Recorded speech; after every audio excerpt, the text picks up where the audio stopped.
libaga cɛ ni muso denmisɛnnin ni mɔgɔkɔrɔba an b'aw fo dante foli min na k'aw fo f'aw sigiyɔrɔ la ayiwa ni aw ka micro-trottoir daminɛtɔla ye ayiwa kibaruya duman tɛ jamana in kɔnɔ dɛ an ka seko ni dɔnko tigilamɔgɔba dɔ an b'a fɔ a ma Dr Keb ni a lakodɔnnen don ni Der Keb de ale ye denmisɛnnin b'a seko kɛ kosɛbɛ musique ko la ayiwa an y'a mɛn ko tile filanin na k'a tun wulila ka taga kɔrɔyanfan na k'a bɛ concert kɛ mais k'a kibaruya tununnen don a bɛ wagati damadamanin bɔ a bɛ tile damanin bɔ yɛrɛ de k'a kibaruya bɛɛ tununnen don ani a nɔfɛ jamaw donc an bɛna don ka yaala kɛ ka micro tɛngu mɔgɔw la u k'u hakilinata fɔ an ye o ko kan donc an b'a fɔ dɔrɔn aw k'an suit tantɔ.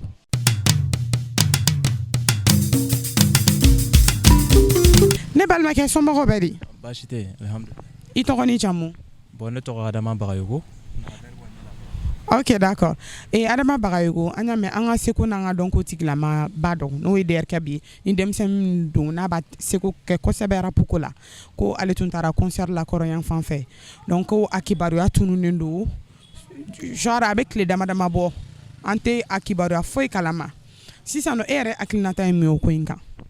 Bon d'abord tiɲɛna a tununa a digira an bɛɛ la parce que ne yɛrɛ ye artiste ye hali n'a sɔrɔ n ladɔnnenba tɛ fɔlɔ n bɛ comédie kɛ bon n'a fɔra ko i artiste ɲɔgɔn dɔ tununa donc a b'i yɛrɛ siran quoi parce que i b'a bila don dɔ la turu bɛ se ka se i yɛrɛ fɛnɛ ma quoi donc ne bɛ min ɲini maliyɛnw fɛ Mali autorités fɛ u k'u gɛlɛya delili yɛrɛ don u ka fɛɛrɛ kɛ pour que Der Keb a ɲuman ka se ka segin so a ka denbaya la a ba n'a fa kɔrɔla la parce que a man di maa si i den ka tunu i la donc an bɛ dugawu ɲini ka Ala fɛ Ala k'a ɲuman segin. Amina yarabi. Merci beaucoup patron. Merci.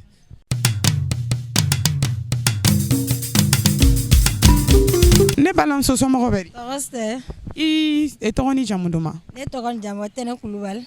D'accord Tɛnɛ au fait an ka rappeur jeune dɔ bɛ yen Der Keb n'u b'a fɔ ma Dr Keb ale n'a tɔɲɔgɔn tun wulila k'u bɛ taga concert kɛ Nord-Yanfan na donc a bɛ wagatinin bɔ yɛrɛ de tile damadamanin bɔ a kibaruya kɔni tununnen don pewu e yɛrɛ hakilinata ye jumɛn o ko in kan? Bon c'est vrai que k'u bɛ taa concert la Nord la donc on a vu que u si kibaruya ma dɔn n'a ka staffu donc an ka hakilina yɛrɛ mun ye an b'a fɔ an ka autorités ɲɛna u k'an dɛmɛ parce que an filɛ yɔrɔ min na an dusu kasilen de don parce que an ka rappeur min de don a ka dɔnkili kɔnɔna na a bɛ message ni fɛnw di pour la sensibilisation parce que comme a tun bɛ ka taa paix la ka jate minɛ ka daminɛ de Kayi jusqu'à Tawudeni an bɛɛ de kelen donc seulement a tun bɛ ka taa pour la réconciliation bon on a vu que a tagala ça vaut plus de 20 jours ou 12 jours an tɛ ka kibaruya dɔn donc a ɲinina don an ka autorités fɛ u k'a lajɛ u k'an dɛmɛ parce que an filɛ yɔrɔ min na an dusukun mandana parce que denwolomuso dɔ don surtout u ko k'a mama man kɛnɛ bon an bɛ o delilen don u k'a kɛ de tout possible pour que an bɛ se k'an ka rappeur kibaruya sɔrɔ ɲɛ min kan. D'accord kuma ɲɛna merci beaucoup.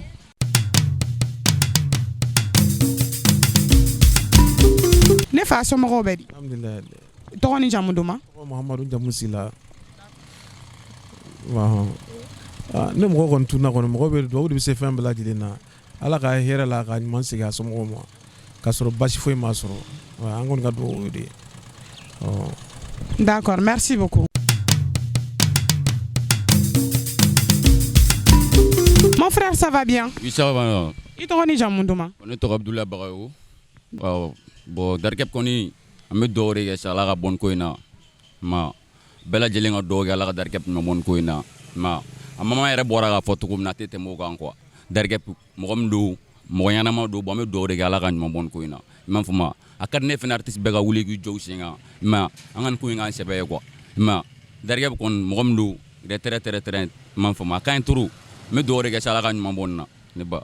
Amina yarabi merci beaucoup. Grand frère, ça va bien? Ça va et toi?